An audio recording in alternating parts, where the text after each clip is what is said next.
పంచాయతీ ఇట్లా ఉంటే కాంగ్రెస్ పార్టీలా మీరు ఎవరెవరికైతే పదవులు ఇచ్చిర్రో వాళ్ళందరూ కూడా పార్టీ గెలుపు కోసమే పనిచేసిర్రా? నిజంగా వాళ్ళకు పదవులు తీసుకునే అంత అర్హత ఉందా?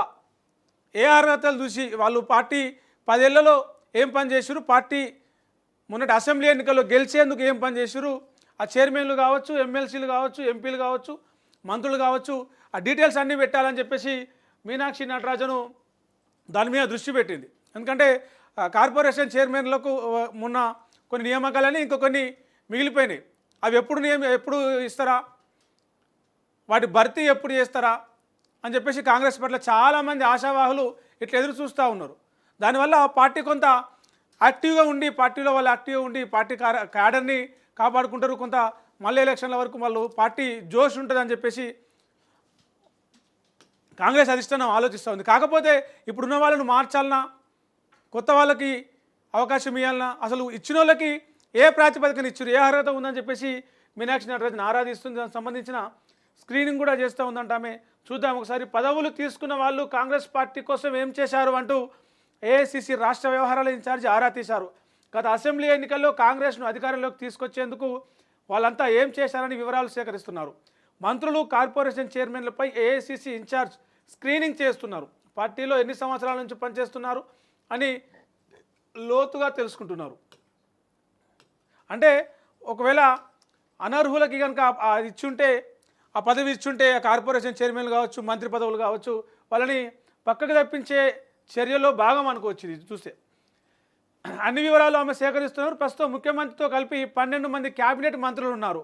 వీరితో పాటు తొలి దశలో 37 మందికి కార్పొరేషన్ చైర్మన్లుగా పదవులు ఇచ్చారు. అనంతరం మరికొన్ని కమిషన్లు, కార్పొరేషన్లకు చైర్మన్లను ప్రభుత్వం నియమించింది. వీరిలో ఎంతమంది మొదటి నుంచి ఉన్నారు, కొత్తగా వచ్చిన వాళ్ళు ఎవరు అని మీనాక్షి స్టడీ చేస్తున్నట్టు సమాచారం. ఏఐసిసి ఆదేశాల మేరకే ఇన్ఛార్జ్ ఆ వివరాలపై ఆరా తీస్తున్నట్టు తెలిసింది. పదవుల్లో 3 కేటగిరీలు ఉంటాయని గతంలోనే ఏఐసిసి ఇన్ఛార్జ్ విభజించారు. మొదటి నుంచి పార్టీ కోసం పనిచేస్తున్న వాళ్ళు, ఎన్నికల ముందు వచ్చిన వాళ్ళు, అధికారంలోకి వచ్చిన తర్వాత పార్టీలో చేరిన వాళ్ళు. ఆమె ఒక విభజన చేసింది. పార్టీకి మొదటి నుంచి ఉన్నవాళ్ళు, ఎన్నికల సమయంలో ఎన్నికల ముందు పార్టీలో చేరిన వాళ్ళు, పార్టీ గెలిచిన తర్వాత పార్టీలో ఇతర పార్టీల నుంచి పార్టీలోకి వచ్చిన వారు. ఈ ముగ్గురికి డివైడ్ చేసి పదవులు ఇచ్చే క్రమంలో మొదటి నుంచి పార్టీలో ఉన్నవారికి అవకాశం ఇవ్వాలి. ఎన్నికల ముందు వచ్చిన వారికి ఏదైనా హామీ ఇచ్చి ఉంటే, పార్టీలో చేరితే ఫలానా మంత్రి పదవా, ఫలానా ఎమ్మెల్సీ సీటా, లేదు ఫలానా కార్పొరేషన్ చైర్మనా, ఏదైతే నామినేటెడ్ పోస్ట్ ఇస్తామో అనేది ఏదైతే హామీ ఇచ్చి ఉంటామో దానికి సంబంధించిన అది పార్టీ గెలిచిన తర్వాత వచ్చిన వాళ్ళకి పార్టీలో గౌరవం ఉంటుంది. పదవులు మాత్రం మొదటి నుంచి పార్టీ కోసం పనిచేసిన వాళ్ళకే ఇవ్వాలి. ఈ రూల్ వర్తింపజేయాలి. ఆ ప్రకారమే నామినేటెడ్ పోస్టుల నియామకం, భర్తులన్నీ కూడా చేయాలని చెప్పేసి ఆమె ఏఐసిసి అగ్రనేతలకు ఢిల్లీకి పంపించింది. అయితే కొత్తోళ్లకు, నిన్నగాక మొన్న వచ్చిన వాళ్ళకు పదవులు ఇచ్చిర్రు, పార్టీలో ఎప్పటి నుంచో ఉంటున్నా మేము, మమ్మల్ని పట్టించుకోవాలని చెప్పేసి మీనాక్షి నటరాజన్కి అందిన ఫిర్యాదుల నేపథ్యంలో ఇప్పుడున్న కార్పొరేషన్ల చైర్మన్లు కావచ్చు, మంత్రులు కావచ్చు, ఇతర నామినేటెడ్ పోస్టుల పదవులు కావచ్చు, వాటన్నిటిని కూడా ఆ ఫిర్యాదులను లెక్కలోకి తీసుకొని ఆమె ఇప్పుడు మొత్తం స్క్రీనింగ్ చేస్తూ ఉంది.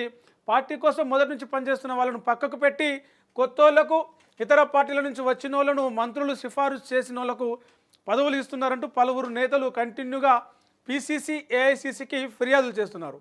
ఇటీవల కొందరు నేరుగా ఢిల్లీకి వెళ్ళి కూడా కంప్లైంట్స్ ఇచ్చారు. 10 ఏళ్ల నుంచి పార్టీ కోసం పనిచేస్తుంటే పదవుల్లో ఇతరులకు ప్రయారిటీ ఇవ్వడం ఏంటి అంటూ హైకమాండ్ దృష్టికి తీసుకువెళ్లారు. తాజాగా తమ సమస్యను పలువురు నాయకులు గాంధీ భవన్లో మీనాక్షి నటరాజన్ కూడా చెప్పినట్టు. మరి ఈ అంశం మీద ఆమె ఫోకస్ పెట్టింది. గ్రౌండ్ లెవెల్ నుంచి పనిచేస్తూ కార్యకర్తలతో పాటు ఎవరైతే ఉంటారో, పార్టీ సిద్ధాంతాలను ఎవరైతే సమర్థవంతంగా ఫాలో అవుతారో వారికే మొదటి ప్రాధాన్యత ఇవ్వాలని చెప్పేసి ఆమె దానికి సంబంధించిన ఒక నివేదిక తయారు చేసే పనిలో పడింది. కార్పొరేషన్, కమిషన్ చైర్మన్లలో కూడా మొదటి నుంచి పార్టీ కోసం పనిచేసిన వాళ్ళు లేరనే వాదనతో నేతల్లో ఉన్నదట. పదవుల్లో తమను ఎందుకు అలెక్ట్ చేయలేకపోతున్నారు, మొదటి నుంచి పార్టీ కోసం పనిచేస్తున్న నేతలు నిలదీస్తున్నారు. ప్రభుత్వం రాగానే ఇతరులకు పదవులు ఇవ్వాల్సిన ఆవశ్యకత ఏమున్నదంటూ మండిపడుతున్నారు. ఫస్ట్ విడత, ఆ తర్వాత ప్రకటించిన కార్పొరేషన్, కమిషన్ చైర్మన్లు, సభ్యుల్లో కొందరు నేతలకు పార్టీకి ఎలాంటి సంబంధం లేకపోయినా ప్రభుత్వం నుంచి నామినేటెడ్ విధానంలో పదవులు అలోకేట్ చేశారని గాంధీ భవన్లో నిత్యం పనిచేసే కాంగ్రెస్ లీడర్లు ఎవరైతే ఉన్నారో వాళ్ళందరూ కూడా మీనాక్షి నటరాజన్కి ఫిర్యాదులు చేసిరట. మేము మొదటి నుంచి ఉన్నా కూడా మమ్మల్ని పక్కన పెట్టినారు, నిన్న మొన్న వచ్చిన వాళ్ళకి పదవులు ఇస్తూ ఉన్నారు, ఇది ఎక్కడిది, ఇట్లయితే పార్టీకి ఎట్లా పనిచేస్తామని చెప్పేసి వాళ్ళందరూ చేసిన ఆ ఫిర్యాదుల మేరకు ఆమె కొంత ఆ స్క్రీనింగ్ చేస్తూ ఉంది. నిజంగా పదవులు తీసుకున్న వాళ్ళకు ఆ అర్హత ఉందా, పార్టీ కోసం పనిచేసిరా, లేకపోతే మరి వాటిని వాళ్ళందరినీ కూడా రీప్లేస్ చేసే దిశగా ఏమైనా చర్యలు తీసుకుంటారు అని తేలాలి. ఆమె కొంత అగ్రెసివ్గానే అయితే పోతుంది పార్టీ విషయంలో, పార్టీ నిర్మాణం విషయంలో కావచ్చు. సో అందుకే ఈ చర్యలన్నీ కూడా జరుగుతూ ఉన్నాయి. ఈ కార్పొరేషన్లు, మంత్రులు, క్యాబినెట్ కూడా అందుకే ఆగింది. అంతా ఈ ప్రక్షాళన అంతా అయినాక క్యాబినెట్ విస్తరణ కావచ్చు, కార్పొరేషన్ల చైర్మన్ల మిగిలిపోయిన వాటివి కావచ్చు, పాతవి కూడా కొంత రీప్లేస్ చేసే అవకాశం ఉందని అయితే అంటున్నారు. ఇది ప్రధానంగా ఈరోజు అన్ని పేపర్లలో మనం చూస్తే ఇవి మరిన్ని వార్తలతోటి రేపు